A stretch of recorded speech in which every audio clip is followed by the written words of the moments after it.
Zingatia mambo haya muhimu ukiwa unataka kuanza ujenzi. Natumia picha hii kuelezea mambo muhimu ya kuzingatia ukiwa unataka kuanza ujenzi. Kwenye nyumba kuna vitu ambavyo hupaswi kabisa kuvikosea, kwa sababu ndiyo taswira na muonekano wa nyumba na mvuto wa nyumba nzima upo hapo. Hapa naelezea kwa nini hutakiwi kuvikosea kabisa. Lengo kubwa la nyumba hii unaiona ni kutoa mfano kwa kile ninacho kukielezea. Hii nyumba ni nyumba ambayo imenyooka sana kama wewe mwenyewe unavyoiona. Ninachoweza kusema fundi ameiwezea vizuri sana kwenye kujenga hii nyumba. Kwa maana nyumba haina mawimbi, haina tofali zilizopindapinda na huo ndio ufundi. Faida ya kujenga tofali na kunyoosha kuta vizuri kutamrahisishia fundi wa kupiga plasta fundi wa kupiga plasta au na wengine wanaita lipu. Yaani ile plasta kuna watu wengine wanaita lipu. Kwa hiyo fundi hataweza kupata usumbufu wowote kwa kuwa fundi wa kujenga alifanya kazi nzuri. Hata fundi wa skimming na rangi hata kuwa na wakati mgumu kwa kuwa mhimili wa nyumba ambao ndio ujenzi wa tofali ulifanyika kwa ubora unaotakiwa.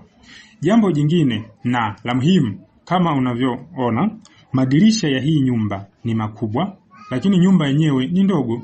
Tazama, madirisha yote ni makubwa ili kuweza kuingiza hewa kwa wingi. Sasa watu wengi huwa wanabana sana madirisha. Moja ya kitu muhimu na cha kuongezea mvuto ni madirisha. Nyumba ukiweka madirisha madogo huwezi kupata view nzuri ya nyumba. Hakikisha nyumba yako ina madirisha makubwa. Hata ukihitaji kuweka ventilation, ile ventilation yako inakuwa kubwa, inakuwa na muonekano mzuri. Ukiweka dirisha dogo na ukaweka ventilation juu na ventilation haifunguki tena, madirisha yenyewe ni aluminium. Tatizo la aluminium ni kwamba inafunguka upande mmoja, kwa maana kioo chake huwa kina slide upande mmoja na upande mmoja hauwezi kuslide. Kwa hiyo hewa inayoingia na kutoka inakuwa kwenye nafasi ndogo sana, kwa sababu dirisha ni dogo na umeweka ventilation. Kwa hiyo ndani ya nyumba hakutakuwa na hewa ya kutosha. Hii itakuhitaji kuongeza gharama zisizo za lazima, kwa kuwa utahitaji kununua AC. AC hii tumezoea kuita air condition au upepo wa feni. Au uweze kutumia upepo wa feni na utakosa hewa halisia iliyowekwa na Mungu. Utalazimika kutumia hewa ya kutengenezwa na wazungu. Hewa ya nje ni muhimu sana kuingia ndani.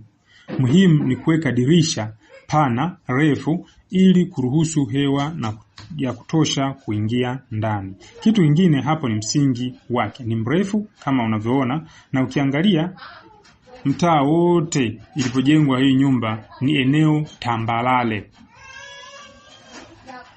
Halijainama upande wote. Eneo lote lipo square. Changamoto ya eneo lilo tambalale, nyumba huwa zinawahi kutitia. Kutitia ni kitendo cha kushuka chini au kudidimia, kuzama ardhini. Fundi hapo hajakosea kabisa, kaweka msingi mrefu. Japokuwa kwa mwenye nyumba huwa kuna gharama kubwa za kujaza udongo ndani ya huo msingi, kwa kuwa huwa na shimo kubwa kabisa. Kwa hiyo ukijenga nyumba kwenye eneo tambalale, hakikisha unajenga msingi mrefu. Pia kama una uwezo mzuri wa kifedha, mwaga jamvi ili nyumba isididimie, kwa sababu kwa vyovyote ni lazima nyumba ididimie kwenda chini, kwa sababu ardhi inapumua na kumeza maji kwa wingi, hivyo kusababisha ardhi kulegea. Hapo ndiyo nyumba huanza kudidimia. Ila ukijenga sehemu yenye mwinuko inachelewa, kwa sababu nyumba yenyewe itaonekana ipo juu. Pia urefu wa nyumba kwa ujumla, nyumba ni ndefu sana. Nyumba ina urefu wa mita 4. Chini ya lenta imejengwa tofali mstari 11 na juu ya lenta imejengwa mstari 4, na kuifanya nyumba iwe jumla na mistari ya tofali 15. ukiongeza na renda jumla 16. Hizo tofali zinazozidi juu zimeficha bati. Hizo unazoziona zimezidi kwenye mahesabu na kutajia ni zile zilizojengwa kwa ajili ya lengo la kuficha bati lisionekane. Kwa hiyo ni muhimu sana kabla ya kuanza ujenzi uhakikishe umefanya maandalizi ya kutengeneza mifumo mizuri ili utakapoanza ujenzi uweze kujenga nyumba ambayo haitachosha machoni kwako kwa miaka mingi. Jitahidi sana unapotaka kujenga utafute fundi makini ambaye anaweza kukushauri vizuri. Hata kama unajenga nyumba ya chumba kimoja, hakikisha unajenga kwa ubora unaotakiwa, maana hiyo ni sehemu ya maisha yako na ni sehemu ya kupata usingizi. Ni lazima iheshimiwe wakati wote.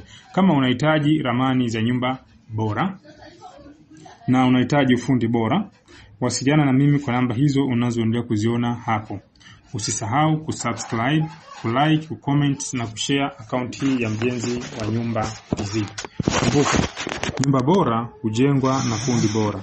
Asante sana kwa kunisikiliza na karibu tena kwa elimu zaidi na zaidi. Shukrani.